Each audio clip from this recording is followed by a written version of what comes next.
प्रिय विद्यार्थियों, नमस्कार, आदाब।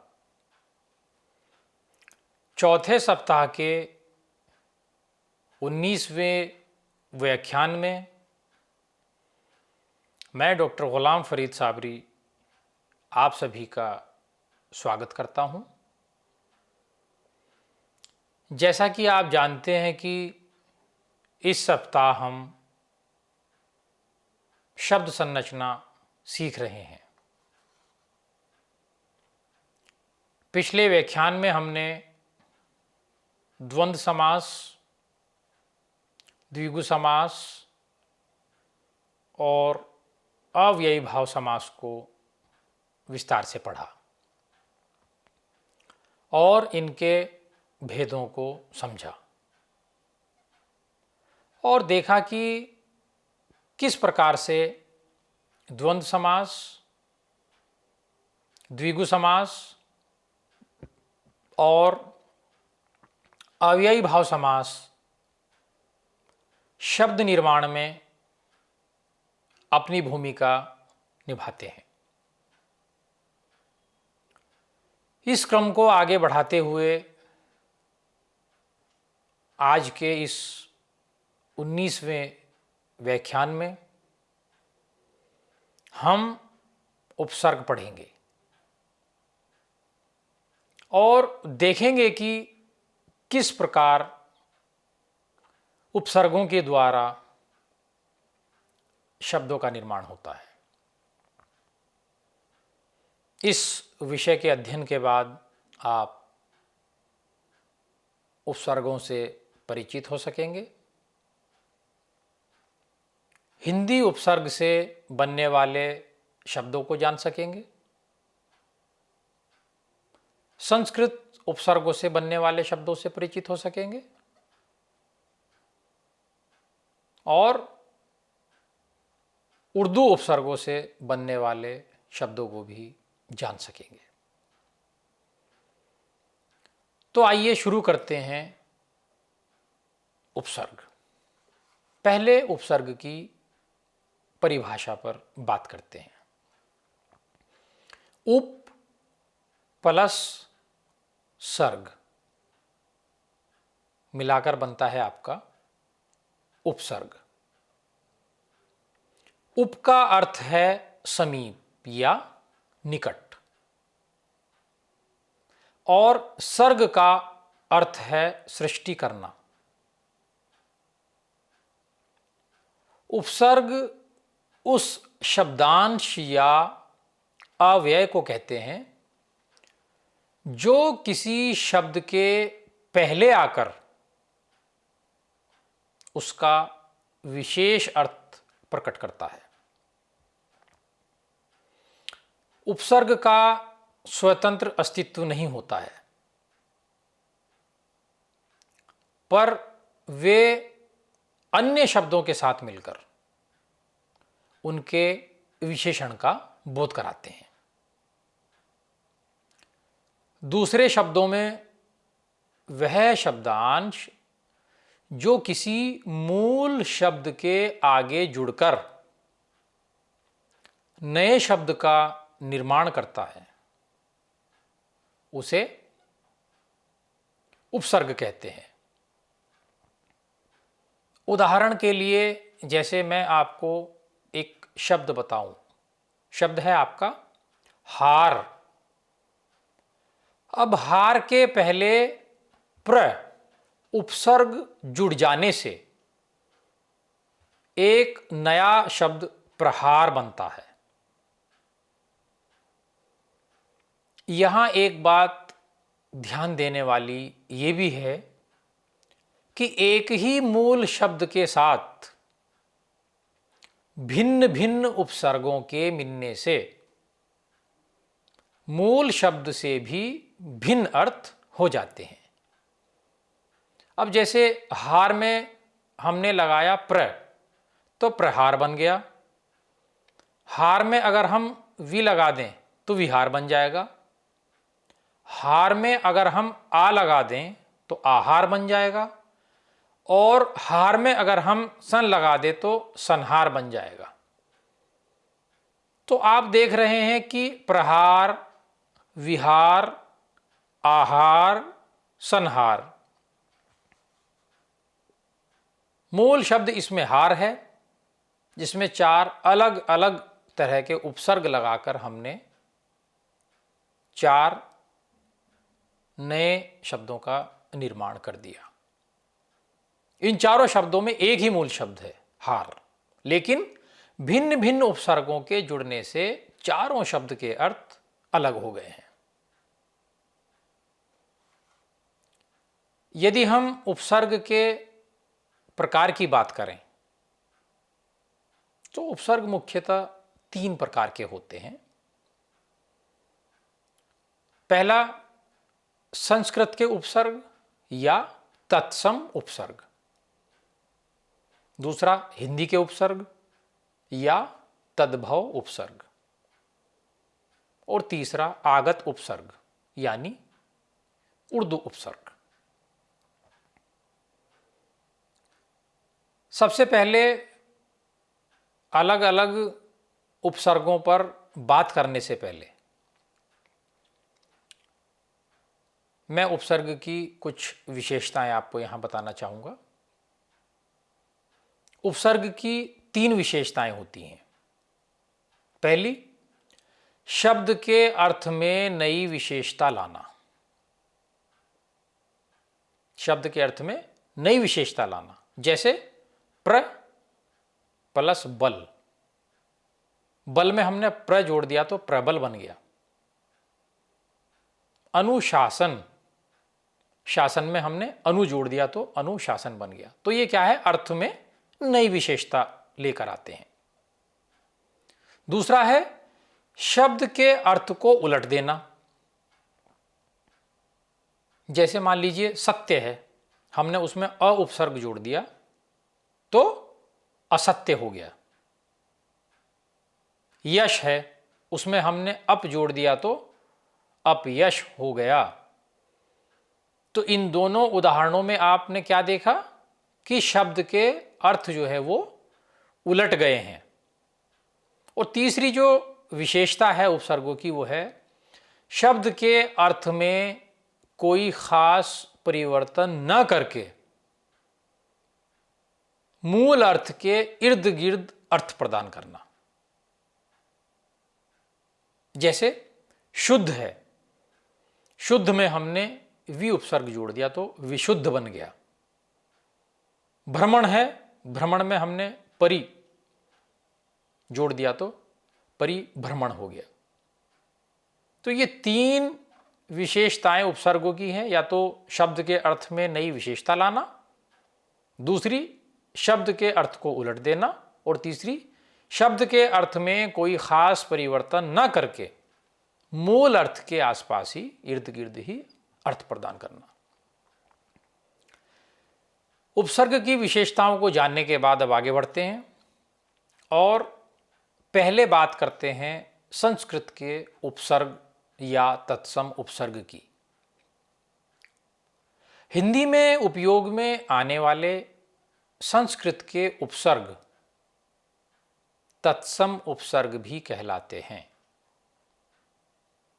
कहने का आशय यह है कि हिंदी में प्रयुक्त होने वाले ऐसे उपसर्ग जो संस्कृत से हिंदी में ज्यों के त्यों प्रयोग में आने लगे, वे उपसर्ग संस्कृत उपसर्ग कहलाते हैं। संस्कृत के मूल उपसर्गों के कुछ उदाहरण मैं यहाँ आपको बताऊंगा, जिनसे आपको स्पष्ट हो जाएगा कि कौन कौन से उपसर्ग हैं जो संस्कृत से हिंदी में ज्यों के त्यों प्रयोग में लाए जा रहे हैं और उनसे किस प्रकार किन किन शब्दों का निर्माण होता है। जैसे आपका उपसर्ग है अति। अति का अर्थ होता है अधिक। तो अति संस्कृत का उपसर्ग है। इससे जब हम शब्द बनाएंगे अतिशय, अतिक्रमण, अत्यंत, अति सुंदर, अति शीघ्र, अतिवृष्टि।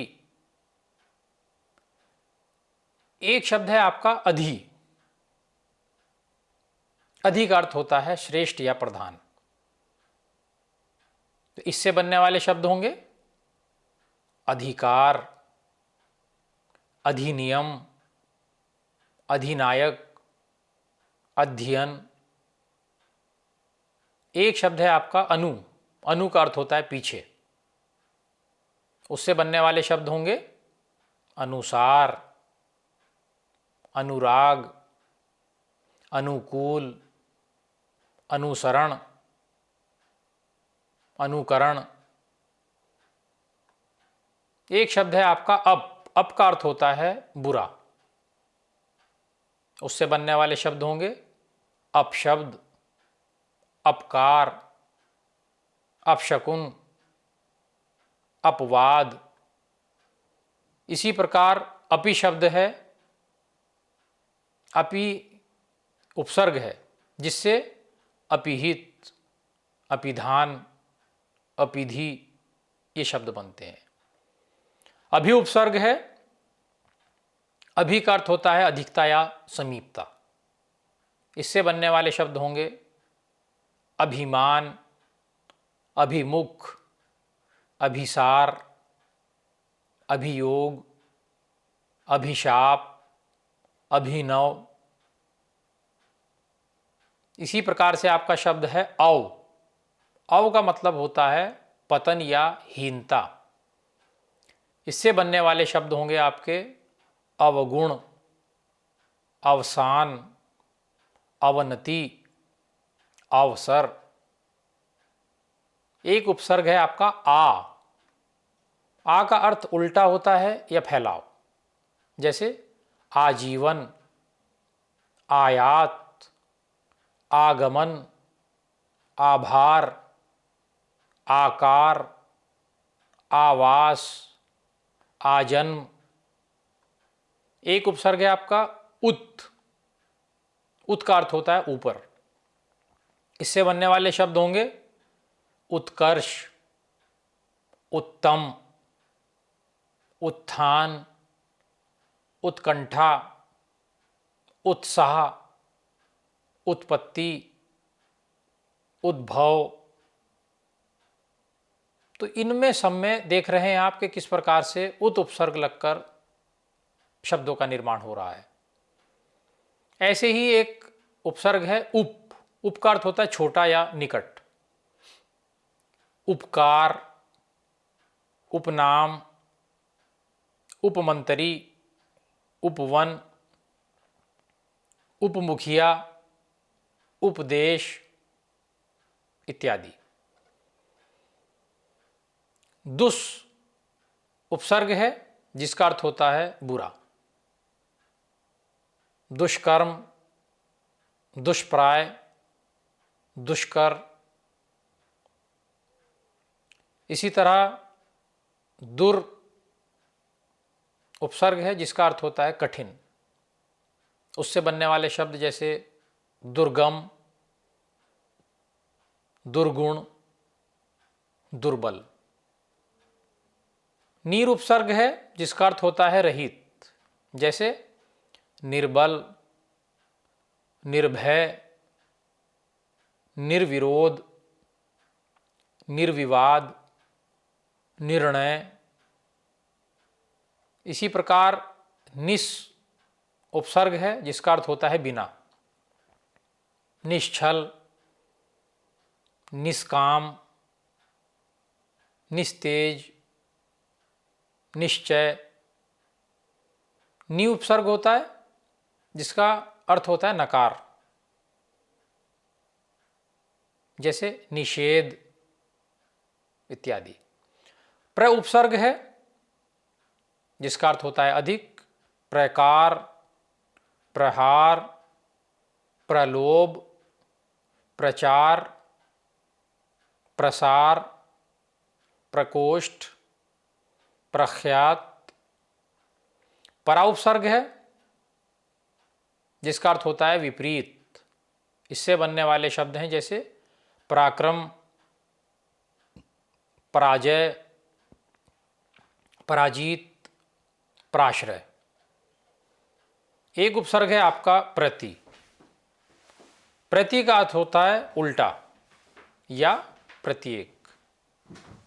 प्रतिकूल, प्रतिनिधि, प्रतिदिन, प्रत्येक, प्रतिहार, प्रतिध्वनि। इसी प्रकार से परि उपसर्ग है जिसका अर्थ होता है चारों ओर। परिधान, परिवर्तन, परिजन, परिवार, परिक्रमा। विउपसर्ग है जिसका अर्थ होता है रहित या विशेष। विद्रोह, विराग, विलोप, विज्ञान, विमान, विशाल। सु उपसर्ग है आपका जिसका अर्थ श्रेष्ठ होता है। उससे बनने वाले शब्द होंगे सुविचार, सुखद, सुकर्म, सुवास। और इसी तरह से आपका सम उपसर्ग है जिसका अर्थ पूर्णता होता है।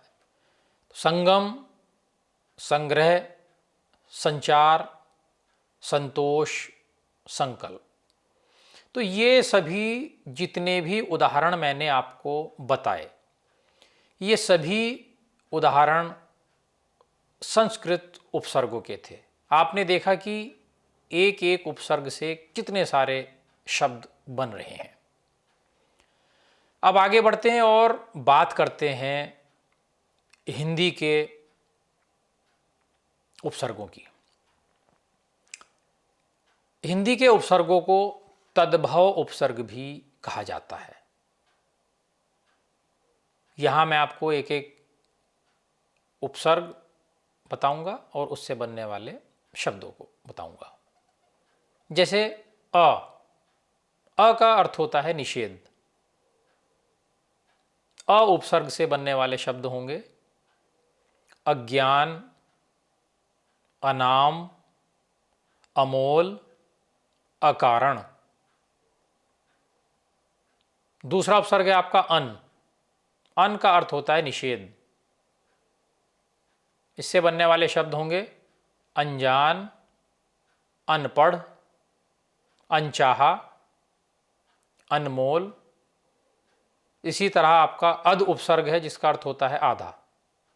अध जला, अधमरा, अध खिला, अध पका। ऐसे ही उन जिसका अर्थ होता है एक कम, उन उपसर्ग है 49, 29, 59 आदि शब्द इससे बनेंगे। क उपसर्ग है जिसका अर्थ होता है बुरा। कपूत, कपट इत्यादि। कु अर्थ है, कु का अर्थ बुरा। कु भी एक उपसर्ग है जिसका अर्थ बुरा होता है। जैसे कुलक्षण, कुपात्र, कुढंग, कुशासन, कुपथ। स उपसर्ग है। सा का अर्थ होता है सात। इससे बनने वाले शब्द होंगे सजग, सफल, सकल, सरस, सहज, सपूत। औ उपसर्ग है जिसका अर्थ अब के परिप्रेक्ष्य में इस्तेमाल किया जाता है अवसर, अवगुण, औघट, अवतार।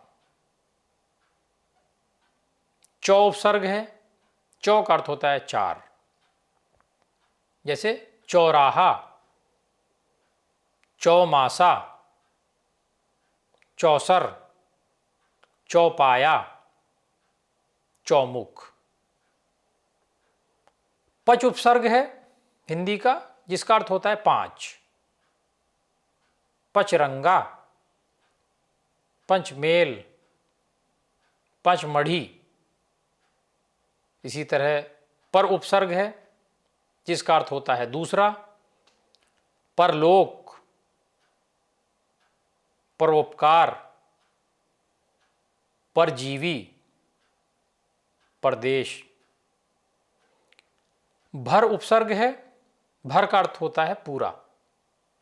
भरपूर, भरपेट, इस तरह से आपसे इससे शब्द बनेंगे। सम उपसर्ग है, सम का अर्थ होता है समान या बराबर। इससे बनने वाले शब्द होंगे समचतुर्भुज, समबाहु, समकोण, समकालीन, समतल।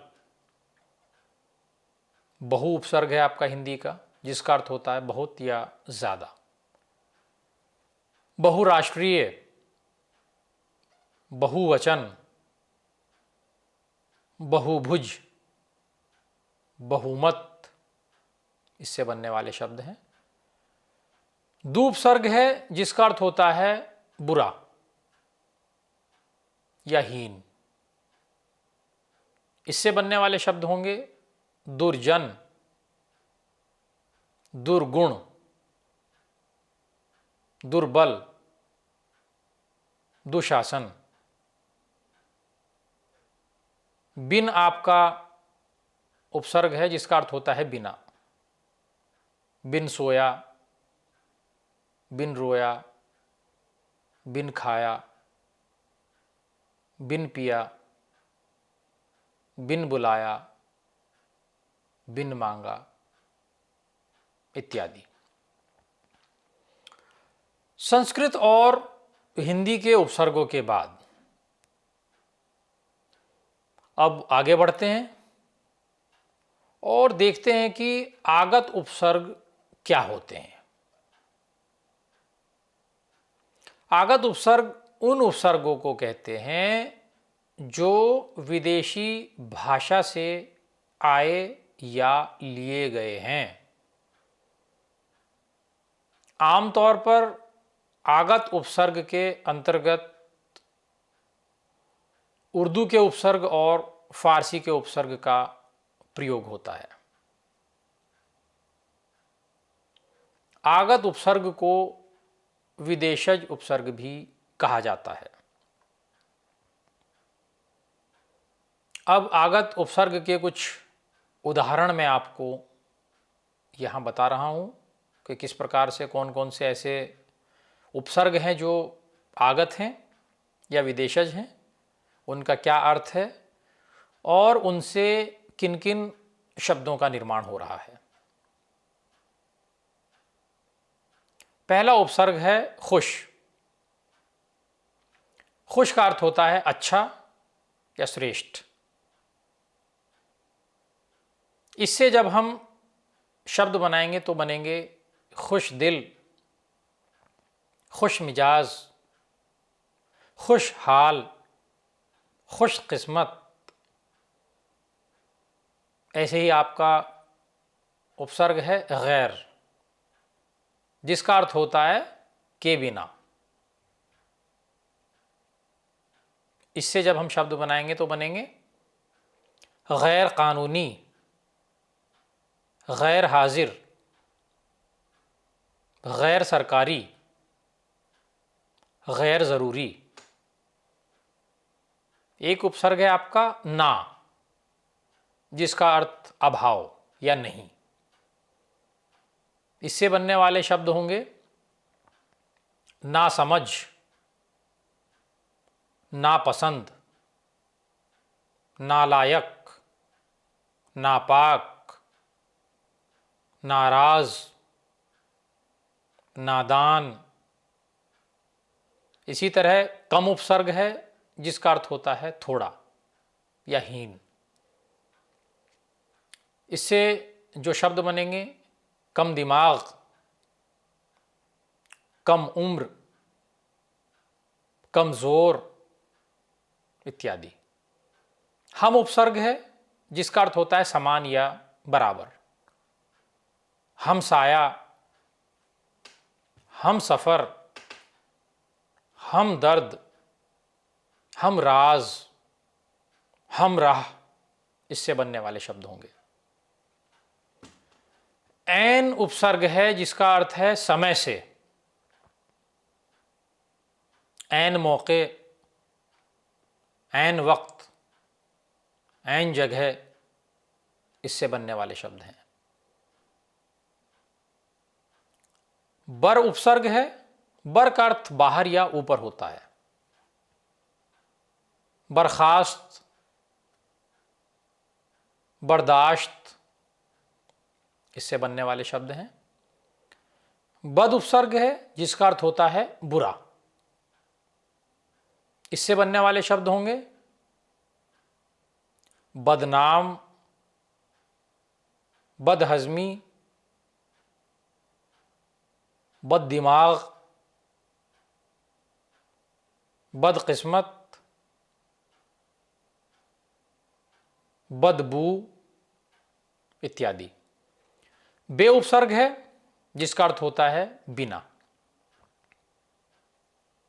बे औलाद, बेरहम, बेमिसाल, बेईमान, बेइज्जत, इससे बनने वाले शब्द हैं।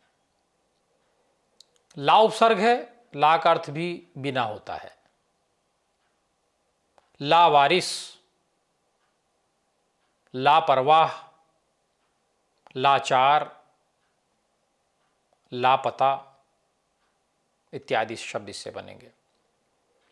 बा उपसर्ग है। बा का अर्थ होता है सहित या समीत, जैसे बाइज्जत, बाकायदा, बाअदब। इसी तरह सर उपसर्ग है जिसका अर्थ होता है मुख्य, इससे बनने वाले शब्द हैं सरपंच, सरदार, सरताज, सरकार आदि। ऐसे ही एक उपसर्ग है आपका अल।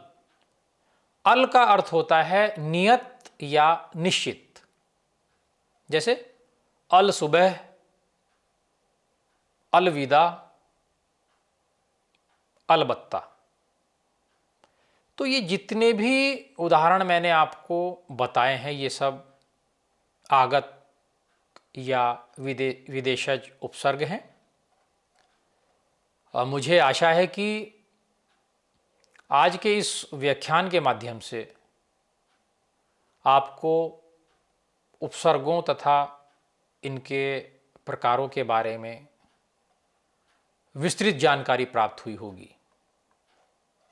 साथ ही संस्कृत, हिंदी और उर्दू के जो उपसर्ग हैं उन उपसर्गों के बारे में आपको जानकारी प्राप्त हुई होगी, उनके अर्थ को आपने जाना होगा और किस प्रकार से उनसे शब्दों का निर्माण हो रहा हो उस नियमों को भी आपने जाना होगा।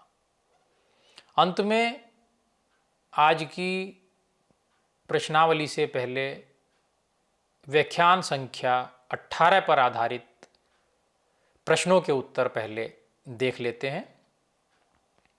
प्रश्न 1 अ, प्रश्न 2 स, प्रश्न 3 स, प्रश्न 4 ब, प्रश्न 5 ब।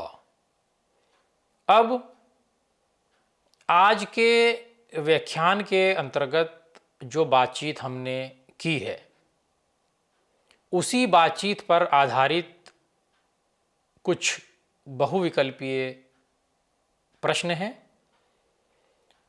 जिनके माध्यम से सही विकल्पों का चयन करके आप अपना स्वमूल्यांकन कर सकते हैं। तो आज के व्याख्यान पर आधारित कुछ प्रश्न देखते हैं। प्रश्न 1, परि उपसर्ग का अर्थ है अ उड़ना, ब सहित, स रहित, द चारों ओर। प्रश्न 2, निम्नलिखित में से संस्कृत उपसर्ग है अ हम, ब पर, स अभी, द सम। तीसरा प्रश्न है, ला उपसर्ग से बना सही शब्द है लावा, अलावा, ब लावारिस, स लकड़ी, द लंबा। चौथा प्रश्न है, आगत उपसर्ग का अर्थ है अ देशी शब्द, ब विदेशी शब्द, स तत्सम शब्द और द तद्भव शब्द। पांचवा और अंतिम प्रश्न है, सर उपसर्ग का अर्थ है अ बिना, ब बुरा, स मुख्य, द निश्चित। धन्यवाद।